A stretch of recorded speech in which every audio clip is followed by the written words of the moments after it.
pleasure to welcome you all, and I hope that you managed to get some food. And so today's talk will be held by our first ever Omar Khayyam postdoctoral research associate, Mehrdad Babadi, and I'm so pleased Mehrdad can be with us. I'm really honored and pleased. And Mehrdad is a social anthropologist. He received his PhD from the Department of Anthropology at Boston University in May 2023. I'm not going to read out his bio because that's on the web and we have very limited time, but just to say that Mehrdad's research focuses on marriage, waithood, modern intimacies, youth and gender, as well as generational change in Iran and the broader Middle East. And of course, you're talking about aspect of that, an aspect of your dissertation, which was entitled Marriage Postponed, the Transformation of Intimacy in Contemporary Iran. Thank you. So over to you. And so Mehrdad is going to talk for about 25-30 minutes. Sure. And then we'll have some time for Q&A. So please help me in welcoming Mehrdad. Thank you very much. Nadia, Barbara, Emily, everyone for organizing this, and thank you all for coming here. Let me tell you a few things. So this is based on a research that I did for the first chapter of my dissertation, which is about the sweet topic of marriage, or the lack of it, actually. Marriage Postponed, Idealism, Cynicism, and Moral Ambivalence. I have a lot of slides, so you have to bear with me. We go through them quickly, and then we can go back to them for Q&A if there's anything unclear, which I'm sure there are many. I really hope I can read them. If I have difficulty reading them, I ask you to do it for me, please. So this notion of marriage postponement in contemporary Iran is part of the bigger research that I did for my dissertation on transformation of intimacy, which had two sides. Marriage postponement was one thing, and then premarital intimacies and non-marital intimacies was the other. And they were sort of co-relational and reinforcing each other. So basically, postponement of marriage leads to the rise of premarital intimacies and non-marital intimacies. And on the other side of it, the rise of premarital intimacies would lead to marriage postponement. So it's a two-sided thing, but we only deal with the left part, the marriage postponement, today. So when I started my research in 2015, roughly speaking, there was a lot of discussion about marriage crisis in the media, and especially in the state media, about the fact that the age of first marriage is going higher. There are decline in the number of registered marriages. There are steadily rise of divorce rates across many years. And also some practices that were not either legal nor accepted morally and religiously, like white marriage and voluntary singlehood, are in the air. So there was lots of statistics about these things all across 2010 to 2020, which I finished my research. As you can see, 3 million households, the status of occupant is single out of the 24 million. The single, which means that they either haven't been married or married and got divorced, or they are cohabiting with someone, but they hide it because they cannot report that based on the legal criteria. So these two charts are showing the bigger picture. As you can see, the marriage rates, annual rates of marriage from 2010 to 2020 has gone down from 900,000 to 600,000. And divorce rates are going up from 100,000 to 200,000. And this has been a constant phenomenon. Especially divorce can go back to the very beginning of revolution. Almost every year, the divorce have been risen in the last 45 years in Iran. Then I also put you the age of first marriage for men and women. In 1976, it was 24 to 20. In 2016, it's 24 0.5 versus 23, and also 2020. I also put Tehran just to see as like the example of a bigger city, which I had the numbers from the census, and that is 3127, 3228. So this is a rise that we have been observing in the last 40-something years. So the questions I asked myself were about why so many young, educated Iranians are postponing their marriage to an uncertain time in future. Basically, why young people are so unsettled to settle down and get married. And then the other question was, is this delay intentional and positive, meaning they want to spend some time on their self-development and education and knowing themselves and growth, personal things, or is it based on the negative factors, obstacles to marriage, like unemployment, the unavailability of jobs, the legal barriers, and other frustrations that were negative? And then the third question is about other things which we don't deal with today. So in order to explain delay in marriage, I had 4 major theories to work with. One was waithood, which was coming from Middle East by Diane Singerman, a political economist, political scientist. There was emerging adulthood, which I came to know through the work of sociologists of youth and religion in the States, which is mostly on global north. And it was sort of, the two of them were kind of problematic for me because one focuses only on negative things in the Middle East. People cannot get married, or the age of marriage is going up because of negative elements, because of the structural, economic, political barriers. And then the emerging adulthood puts all the emphasis on the positive things. So Americans or Europeans or Japanese, they are not getting married because they are emerging. And this is a positive thing. They are going to explore life and date and educate and travel and see and see. A third argument was about the moral change and ethical ambivalence, which anthropologists work with, on the confusions and ambiguities of moral life for a lot of young people in terms of knowing what to do, what not to do, which leads to basically time passes throughout before they can make their mind. And legal discrimination was a clear case that legal scholars and activists, feminists have talked about Iran.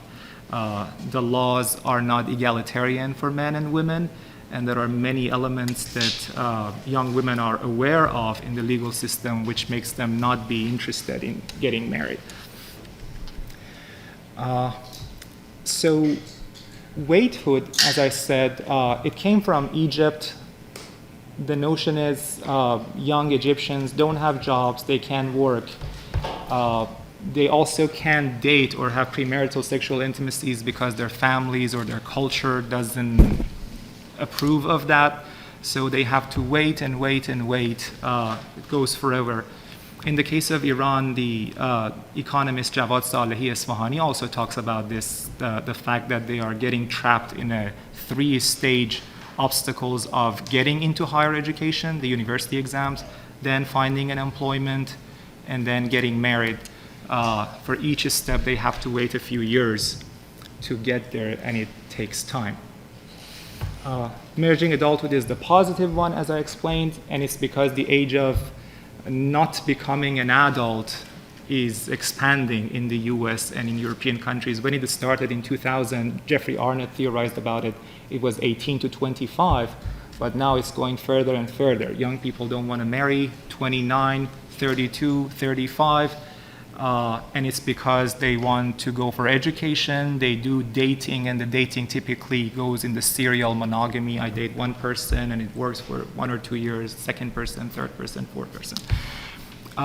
And then also the work and the situation of the work, but it's mostly a psychological developmental argument to say they are exploring their identities and focusing on the possibilities in an optimistic manner about what the future brings for them. Moral change, again, is about how theorists in anthropology of morality talk about the confusions and ambiguities of moral decision making. And the argument is because we are all surrounded by different registers or models or values that come into conflict when we think about it. For instance, in a lot of Middle Eastern societies, the idea between what religion is expecting me to do in terms of dating and romance and marriage, as opposed to the family and what the expectations of the parents are, as opposed to the notion of romantic love and who I want to. So these are coming into conflict, and these conflicts create a state of ambivalence and sort of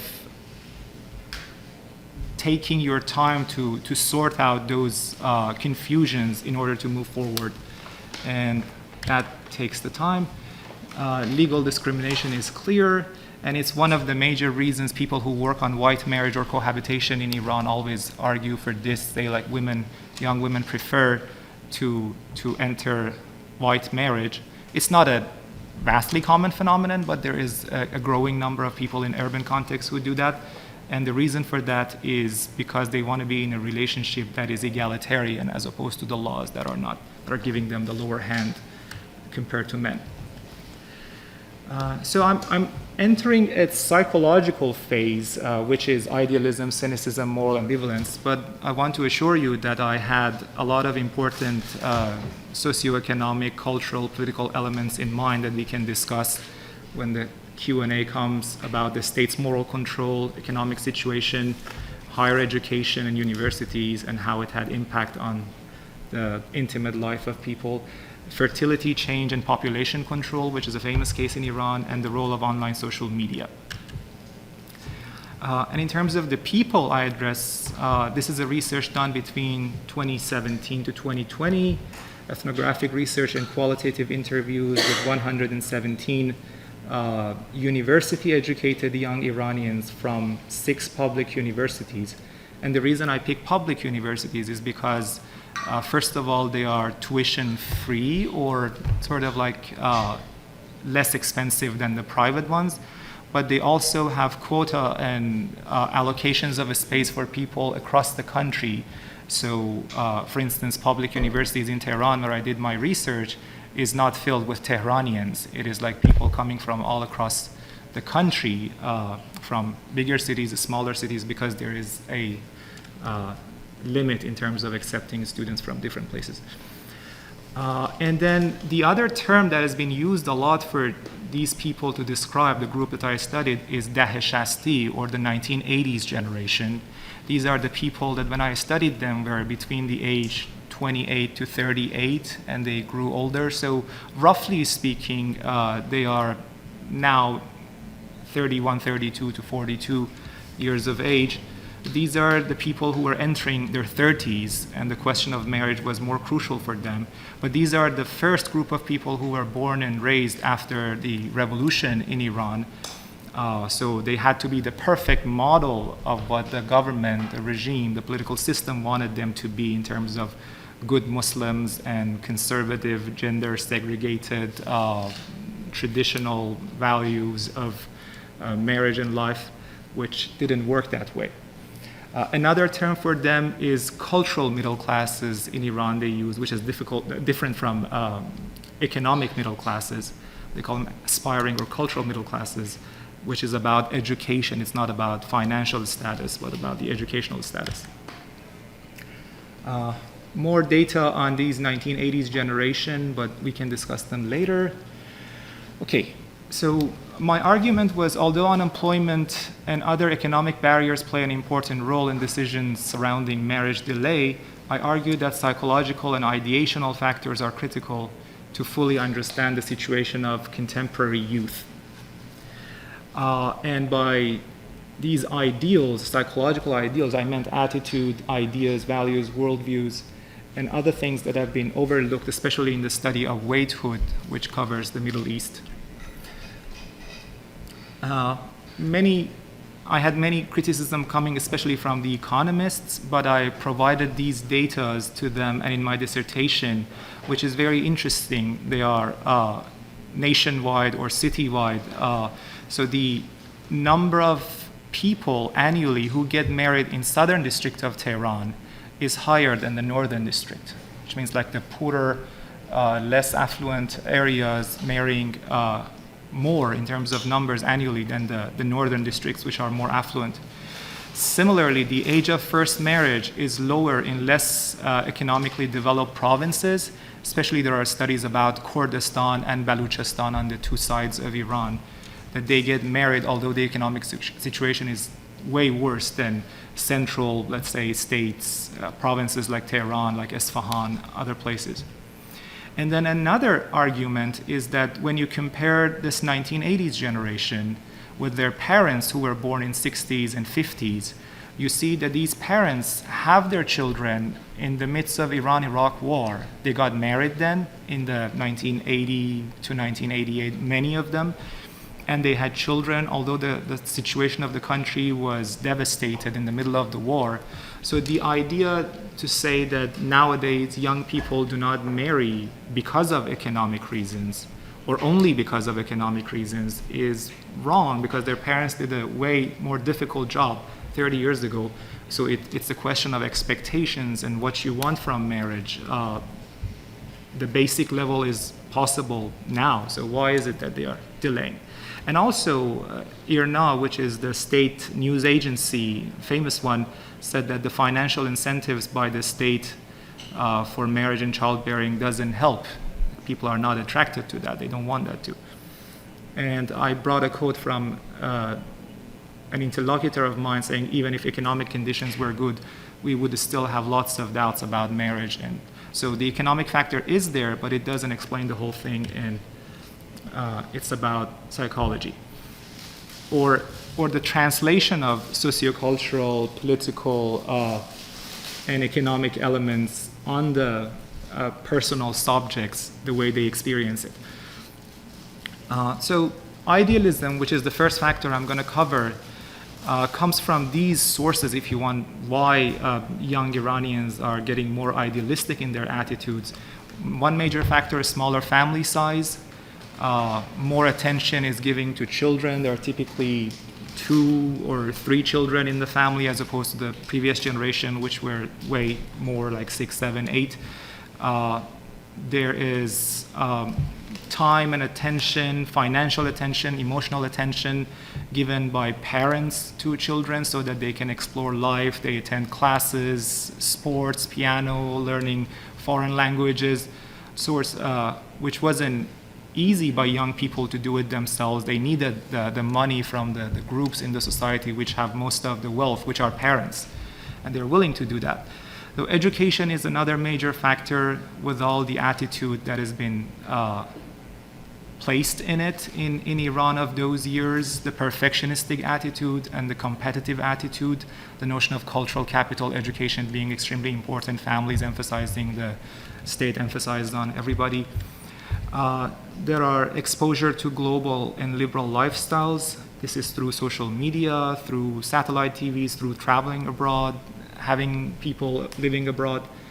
And then the older versions, if you want, one is related to 1979 revolution, with all the ideals it brought to the place. So this generation was just born after that. They're pumped with the ideals that all failed, but still they are very much pumped with those. And historically, Persian poetry has a lot to offer about the ideals of love. You can see where it comes from. Okay, so I try to read these things, but if I can't, then forgive me. So this is one case I'm putting on. I've dated a number of girls in the last couple of years. I dated some for several weeks and others for several months, but I ended each one of these relationships after some time. I guess something was missing. Again, another quote, most of the girls I've dated were nice, they were educated, lively, good looking, came from respectable families, but they only met 60 to 70% of my expectations. I liked them, but I was never in love with any of them. And then he wonders, like, in order to get serious with someone, you should be crazy about them. And goes on, like, talking about the magical sense. There has to be a magical sense, so this relationship works otherwise. But this quote that I brought has several elements that I want to talk about. But just to list them, when I talk to people about their ideals and showing these idealistic attitudes, 3 versions of it I could hear. Some of them were mixed with each other, but you can say some people are into a checklist of ideals. So the person should be A and B and C and D and E and F for me to marry them or to think seriously about them. There was another group who didn't care if you are, how good looking you are or how financially successful, what they thought about romantic love and unique experience, which again has to do roots of literary roots and other things, but that unique experience with someone.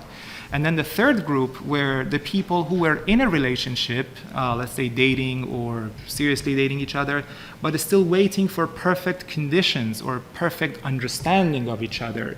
So it wasn't the time yet, even they were dating for like several years or so. Of the checklist perfectionist example, Amir here, I'm a picky guy when it comes to romantic partnership. I'm not into compromising. Okay. So if some qualities are missing in a partner, I'm not going to stay in that relationship. And then this is a sentence that we both laughed, because even he himself laughed at it. My partner must be beautiful, fit, educated, artsy, cultured, socially aware, and politically progressive, flirtatious, sexy, and passionate in bed. And then he asked me not to judge him after this, but and so a more humorous version of this is what Tara said. Like, my perfect man is one who has the looks of Alain Delon and the intellectual caliber of Michel Foucault. She studied sociology, PhD in sociology, so and Alain Delon for some reason is very popular in Iran, a French actor of the 1960s. Still popular. I don't know why it hasn't been replaced by. But so you can see the element combination, the combo of the example of romantic love and unique experience. Here, Negar was talking about how like she's an old soul and she is very much interested in idealistic and unattainable notions of true love, which come from Persian poetry. She cited that poem and then compared it with pop music of nowadays, today's Iran. So like there are many songs in which when the beloved doesn't pay attention or doesn't respond the way the lover wants, the lover gets mad, starts saying nasty things like, I'm gonna leave you, I'm like, you don't worth my love, you blah, blah, blah, and gets nasty and bitter. But then Sa'di, the way Sa'di does it is just like, I can't even keep away my eyes from the person. Again, this cheshm as u, and u is not clear genderly if it's what it is. So everything could be put in there. And I got the light from their eyes, so I cannot stop thinking about them even if they are rejecting me. So she's going for the idea that I want a lover like Sa'di. I don't want someone who is just into a utilitarian dynamic of if I'm good, they are good, if I'm not good, they are not. They're also about perfect conditions and perfect understanding. Is the case of Roxana talking about her boyfriend Babak. They were dating each other for several years and in Tehran, and then Babak decides to go abroad to study in the US, and he says, let's go together to Roxana. And Roxana says, sure, but let's make our relationship more serious, more official. So come to my khastagari or come talk to my parents. And Babak is not sure. So he says, like, let's go together. We can study there and we can know each other better, everything. And they cannot deal on this.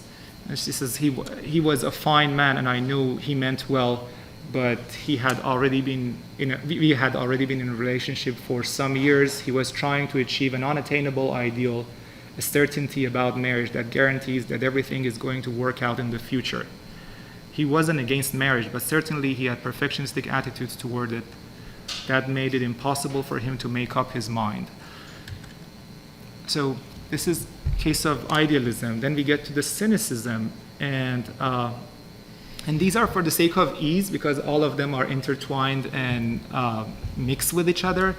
But I titled them inherited, meaning the parents had lots of difficulties in marriage or were divorced, lived cynicism, is recurrent and constant failure of a person in their own relationships. Structural cynicism is about the unpredictability of the situation in Iran, which is a mix of economics and politics and other things. Idealistic cynicism is failure of actualizing the high ideals, so very much the other side of the same coin. And intrinsic cynicism is about not believing in marriage at all, in lifetime commitment is neither possible nor desirable by the people who. So this is inherent cynicism in a more casual, ironic way. Mina is talking to her mother. Mother says, anything new in your dating life? No. Why? What good does marriage do? What good did it do for you and dad? Blaming parents for, we had no clue then, the mother says. You young people are more knowledgeable and have a better understanding about marriage and partner selection. You're going to marry well. Then Mina brings the example of other failures that she knows. What about the unhappy couple among the relatives or friends or so and so? And mother says, I do not defend just any marriage. I defend a good, healthy marriage. And Mina says, sure thing. If I come across a good case, I'm not going to let him go. So this is a more humorous version, but there are also bitter version of this. I talked to Sarah. She believed that commitment is a lie. Romantic ideals blind young people from seeing the truth.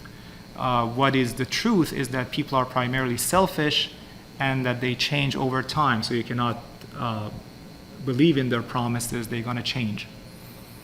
And then she described her parents as not being divorced, and this is the case for many of the parents, not being divorced, but in the state of Cold War or emotional divorce or white divorce. There are different terminologies for this. They're together for the sake of respectability and keeping the family alive, but they are in constant war with each other. It says, for a long time I was thinking that they were forced to be with each other. As a kid, I really wanted them to get divorced, but they did not. They made me think there's a hidden reason behind it. Maybe it was because of my brother and me, that they tolerated each other. Maybe my mom would not be able to see us anymore if they got divorced. My parents were both working and financially independent, so they could get divorced any minute, but they did not. The image of their marriage in my head is extremely bitter. I guess the major reason that I'm still terrified of commitment is their problematic relationship.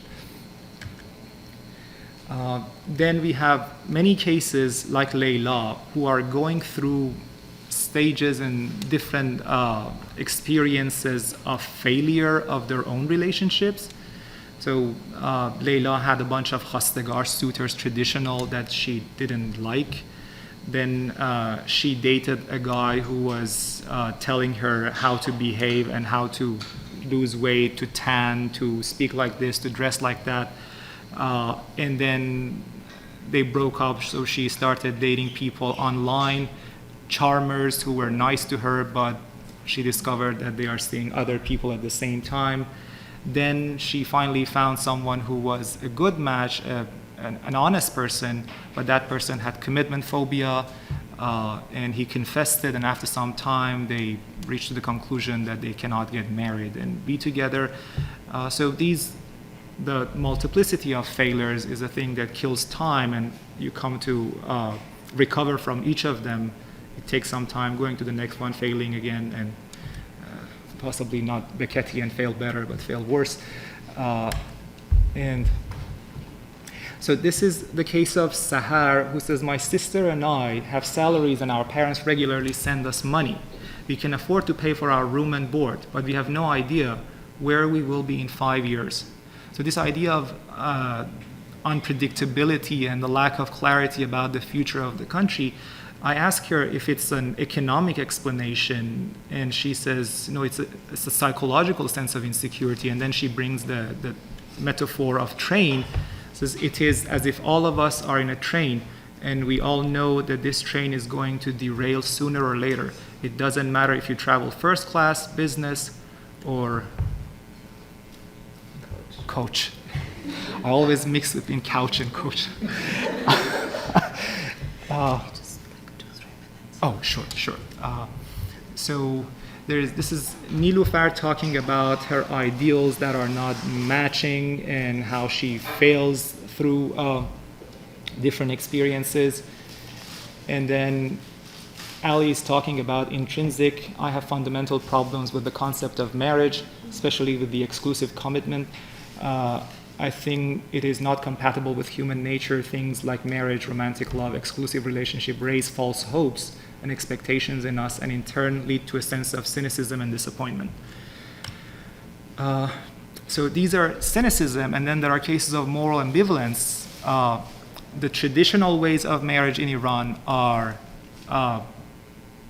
going away. The notion of khastagari, the opinion of parents, the semi-arranged methods are not popular anymore. So people are going toward dating, toward newer kinds of intimacy, but still they have their own doubts, moral questions, things that I came across. Do I want to experience sex during the dating period at all? If I'm open to premarital sex, what is the protocol, when, after how many dates, under what conditions, what sort of commitments? Is it acceptable to date more than one person? And the notion of guilt and other things. These are all the ambiguities and uncertainties of moral life that they are dealing with, which also leads to time passing and not being able to get married.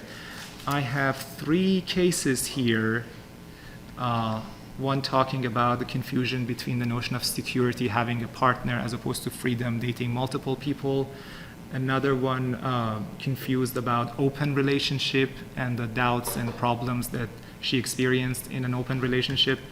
And then also ambivalent about physical intimacy and sex that I can talk about. So I stop it here. Sorry.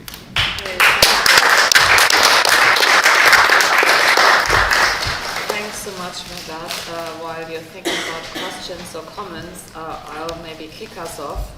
So, listening to you, I was reminded of Netflix's Indian Matchmaker or Jewish Matchmaker, and I only watched these because my daughter asked me to, for strictly parental reasons. I don't know if you've watched those, but... no, I have to. Yeah, you have to.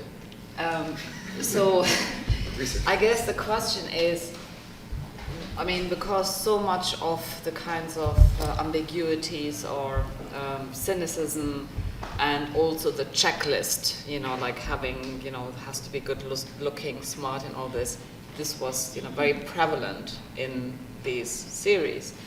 And so I guess for me, one question I have is, so how much of this phenomenon that you're in the context of Iran is actually a broader global phenomenon, especially among certain social class, and how much of it is specific and unique to Iran?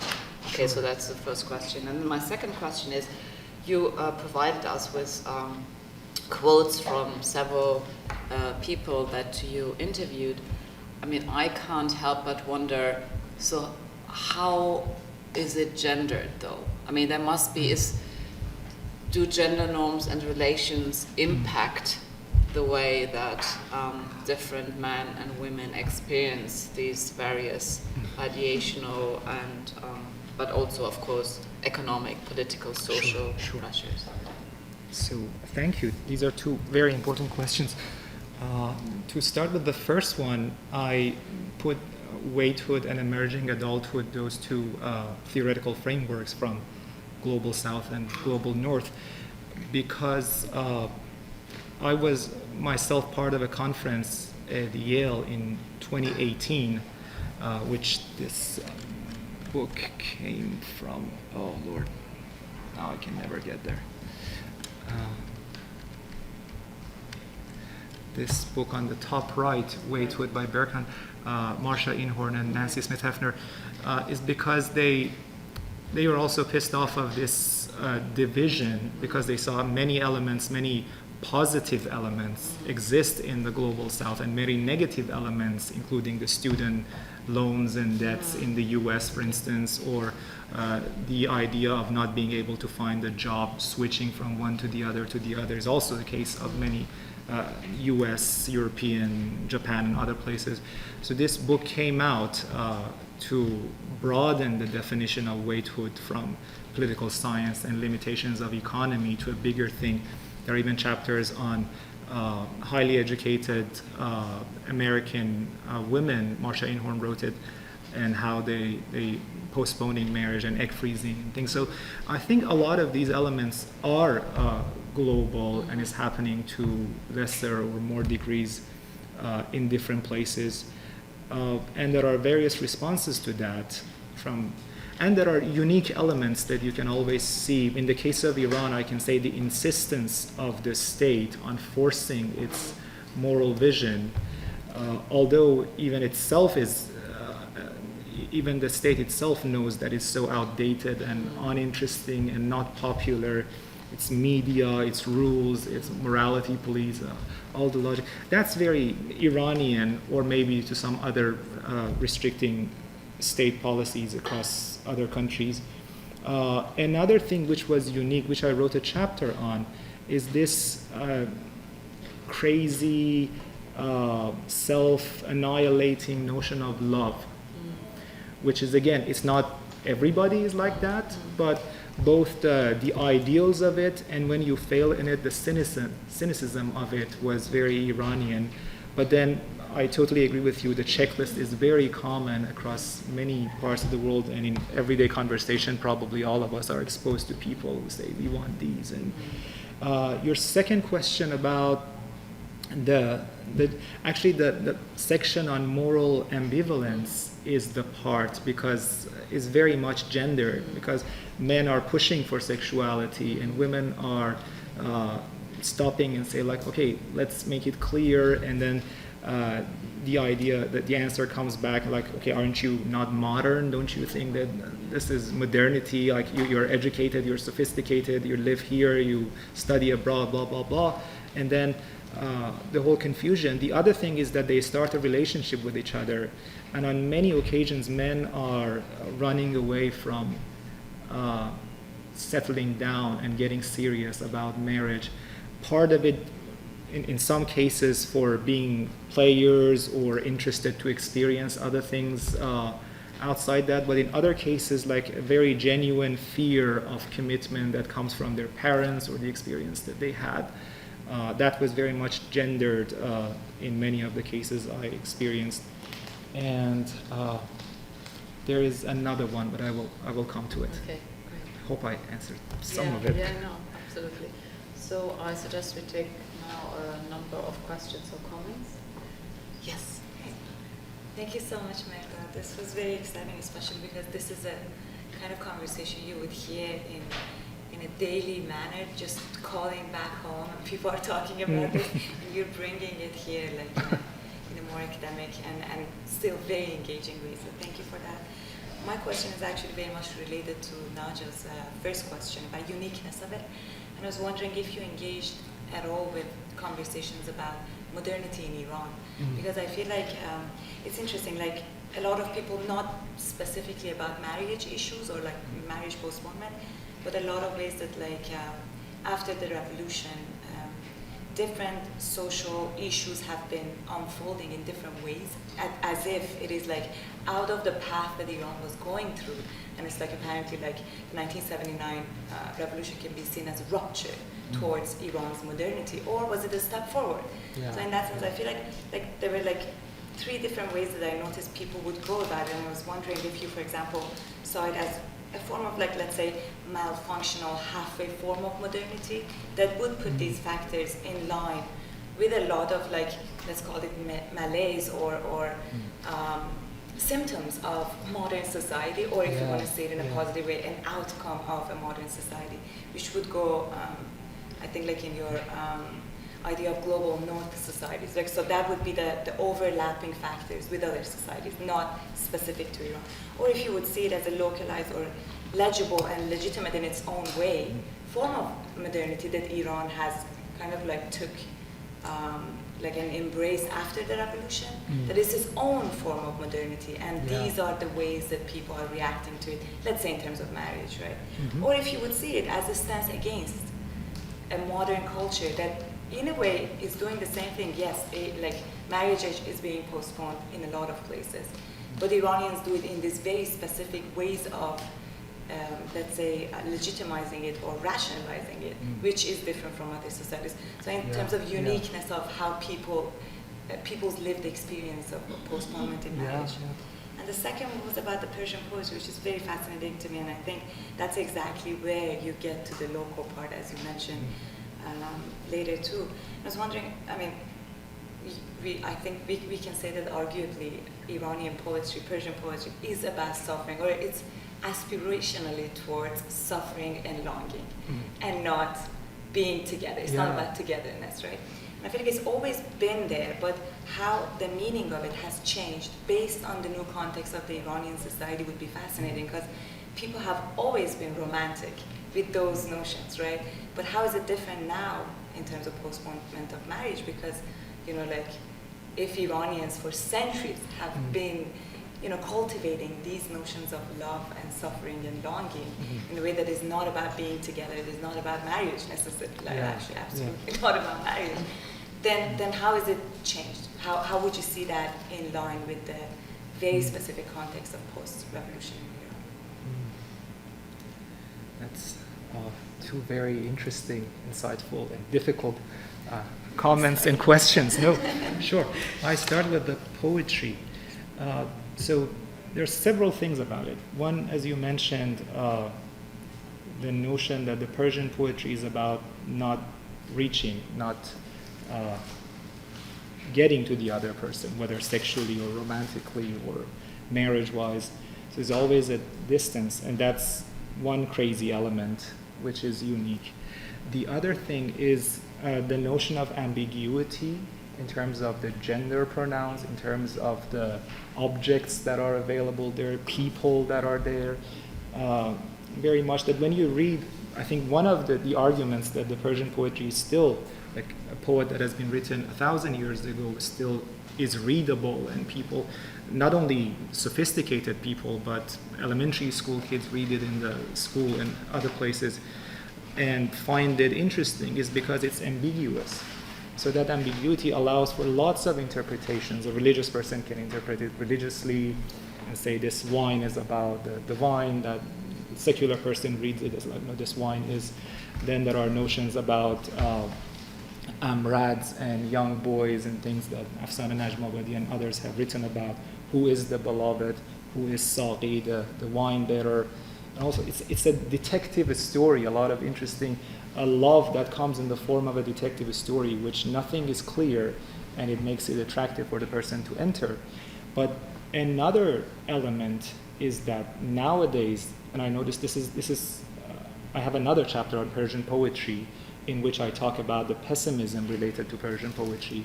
Apart from the idealistic element that creates, a lot of men get extremely upset because they claim, I have been the genuine lover, I've been dedicated, I've been this devoted, lover, inferior, whatever the embodiment of Majnun or Farhad or whoever the lover is.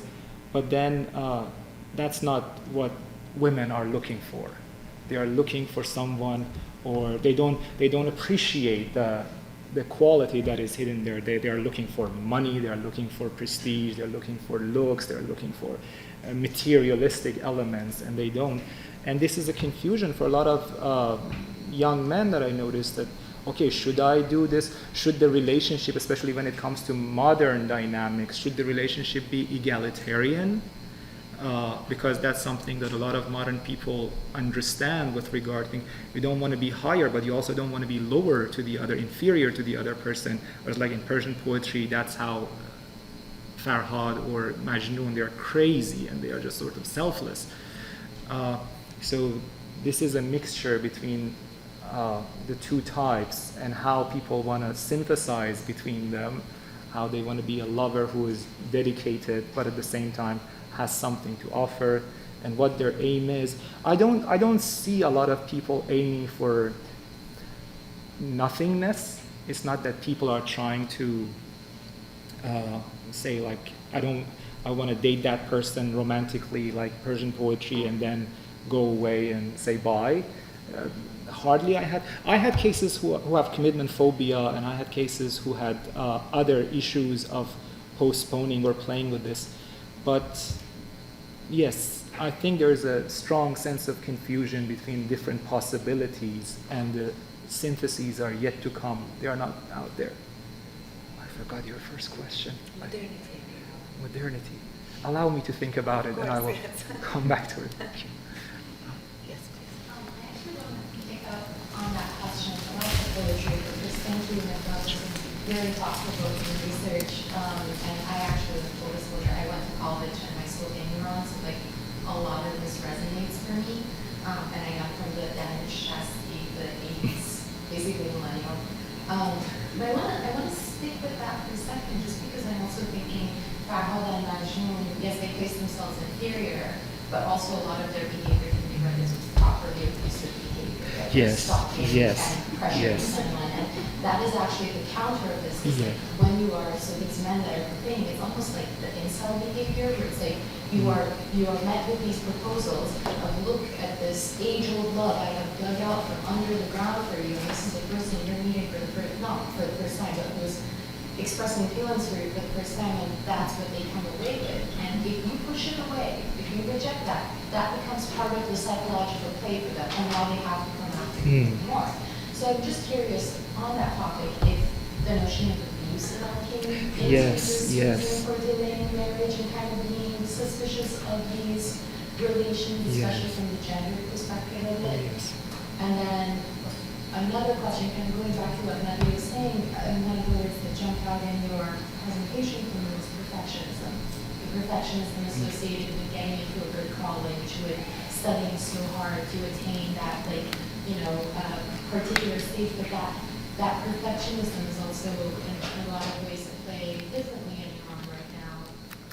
As kind of going back to, I haven't watched Matchmakers, but there is a Muslim matchmaker coming by the way. One of my friends, they were trying to cast for that. Okay. A highly accomplished, like, mid-30-year-old with a Stanford law degree. Like, that's what, it is exactly what you're discussing, I feel, in some ways when it comes to women. But, like, it was, for me, it was reminiscent of Love out in the UK, which is an interesting, I don't know if that's the only show I've ever heard in my stomach, but it's so interesting because, for two reasons, it made me think of that, because on the one hand, it's a show where they are being cast from all different classes in the UK, and that's how it kind of is different from, I think, the other shows. I haven't seen that many of them, but what I've realized, people say differentiates the UK show from the US reality shows. But then the other interesting thing is, a lot of the women especially have had a lot of surgical work done.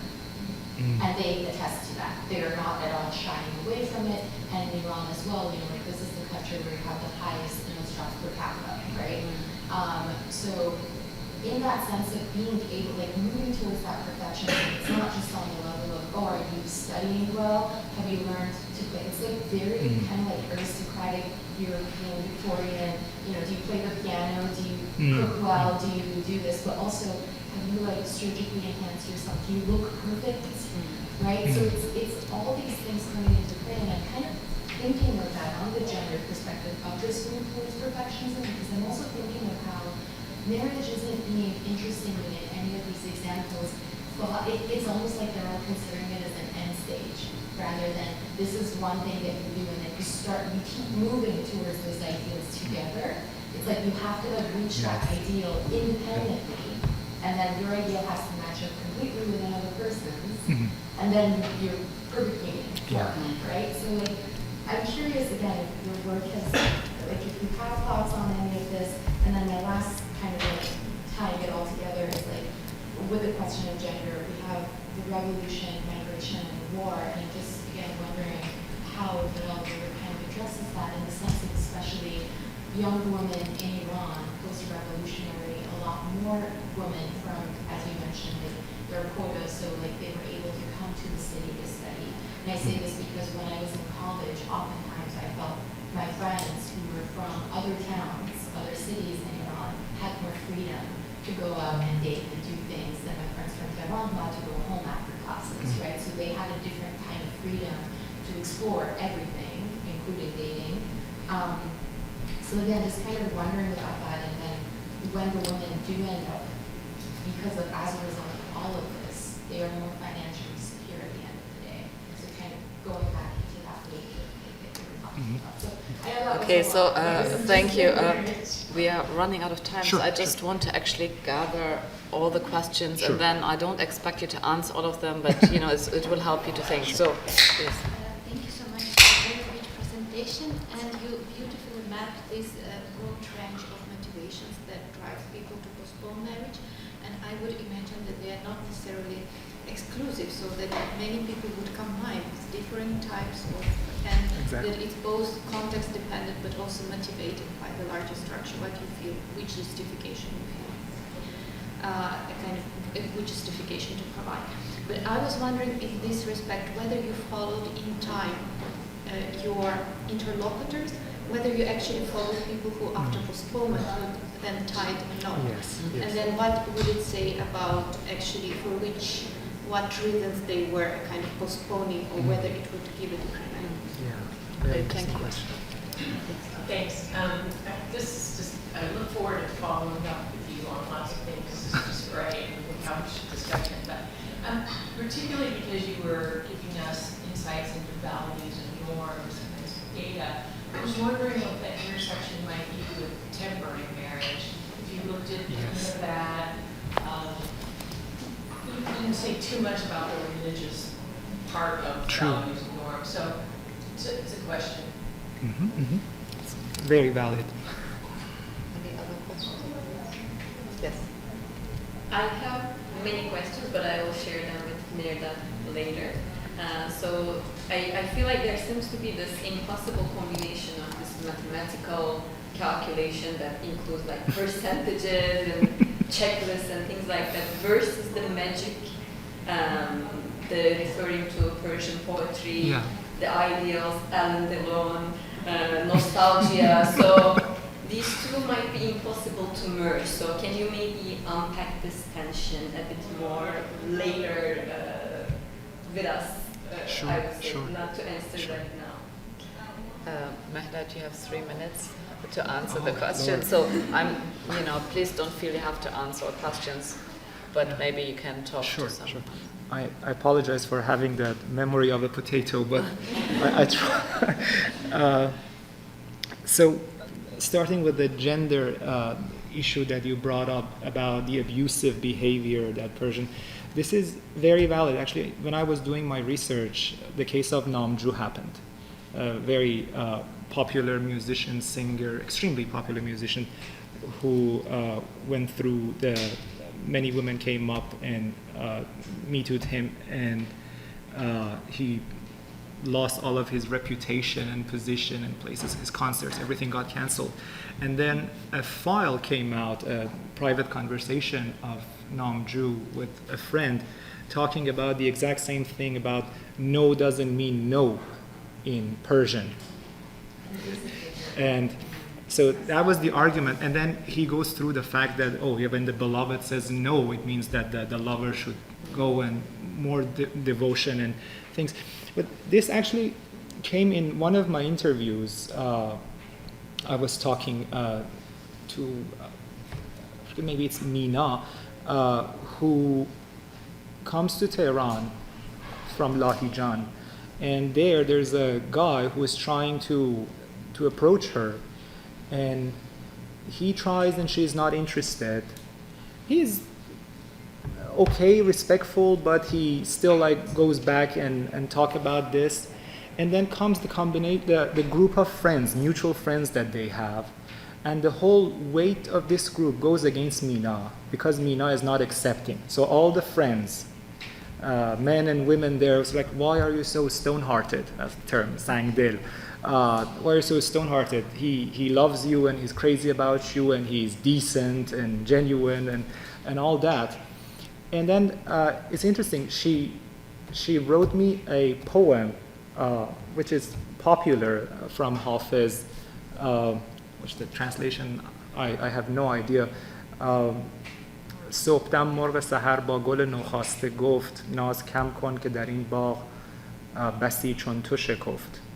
پاسخش داد که از راست نرنجیم ولی هیچ عاشق سخن سخت به معشوق نگفت.